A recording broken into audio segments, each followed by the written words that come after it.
Good morning, and welcome to another ironic introduction to another video. Today I'm going to be going over my one-turn strategy for Extreme Plus in this Earth Advantage Unite fight.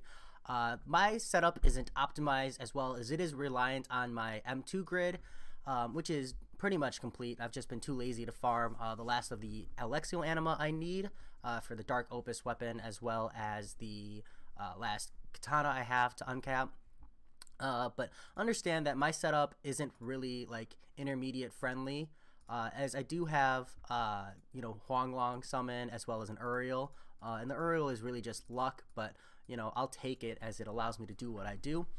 I'll go over like my grid and the characters I'm running, and I haven't really gone through and optimized. I may not need to press all the skills that I do here in order to get the one turn clear. But I kind of just press all the buttons because it's easy and it's convenient. And honestly, I should go back through and take my own advice, because some time pre-planning can save you hours and hours of grinding. So I will go through and optimize this eventually.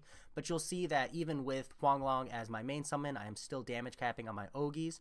And I'm actually pushing that damage cap with the Ultima Sword, with the damage cap up on Ogies as well.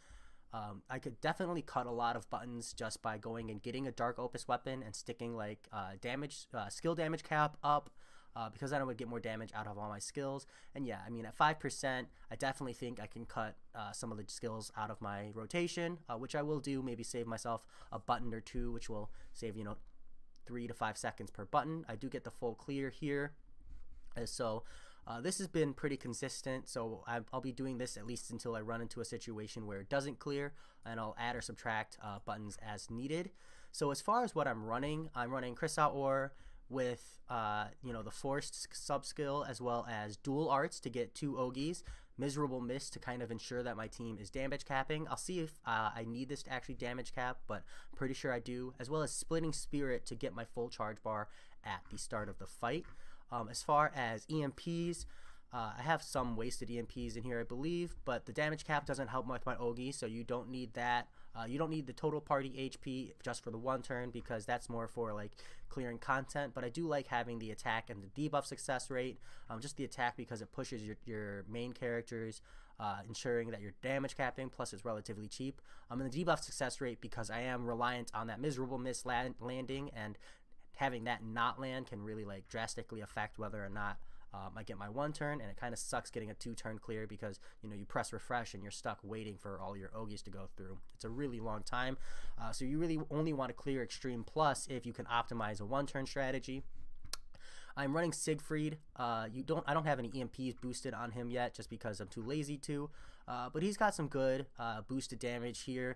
It ensures that he caps, so I don't have a problem with that, as well as he does synergize with my Ultima Sword, so I don't have to worry about losing like that grid slot on him. And the skill damage is really useful in ensuring that I get the 1-turn. Alexial, she's pretty standard, and Thrio, uncapped Thrio to be a point, because I get that boosted damage on her 3. And then just like my backline for like EXP farming and some placebo drop rate. The major thing here is my grid. You can see that for the most part this is a completed M2 grid.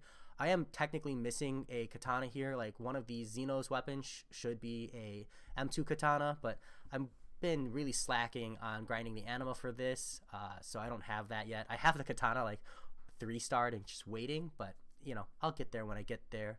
And as far as like optimizing this, the real optimal would be having a Dark Opus weapon in here with the other end of the damage cap up. So like right now my Ultima Sword is Ogi damage cap up, and so the ideal would be to have a Dark Opus weapon here, perhaps for like my Bahamut weapon, and have that be skill damage cap up. That way I could reduce the amount of buttons I'd have to press, just getting that extra damage. As far as summons, these 3 are just pretty much stat sticks. I could get a better stat stick here, which is what I'll do just to ensure that I'm getting max damage. But the Huanglong, when uncapped, gets you a 30% Ogi boost, just as an aura. That is something that you really want to get. This is something I feel like you can get just by running. I got really lucky, or perhaps it's everybody gets this lucky, but I got this from running 3 trains of the Impossible Huanglong Healing train, but pretty consistently everybody else in my crew who ran multiple Huanglong Healing trains got an uncapped summon of this in 4, I want to say an average of 4 trains. So I think the drop rate's relatively high, all things considered. especially considering you can get it just from joining someone else's raid, which is a really good drop rate. And I feel like it's something they want people to have overall. I did get lucky with my RNG on this Uriel, and I do know that for me at least, this is something I need. But if you're running Unite and Fight, you do have 2 hours where you get that 30% charge bar at the start of the fight just from officer skills. And so if you're not able to do this, around the clock, you can at least sync up with that 30% boost plus the Huanglong and this setup, and you'll still be able to do it. For me, all it does is really cut this Uriel out of my rotation, which will be really nice. Summon animation is really long. So that said, that's my setup. There's definitely more optimal out there. There's a lot of other options you can echo away. If you're a Titan player, or if you have Kayn or Octo, those are really good alternatives that can really boost your damage, as Kayn gets that second Ogi and Octo is his own charge bar gain. But that said, this is how I'm managing. I'll optimize it a little bit, but hopefully if you have any kind of manipulation, you can just start with the Huanglong plus Officer Skill, or Huanglong plus Uriel Summon, and you can kind of mimic what I have set up here and also get your one-turn strategy set up. That said, I'll talk to you later.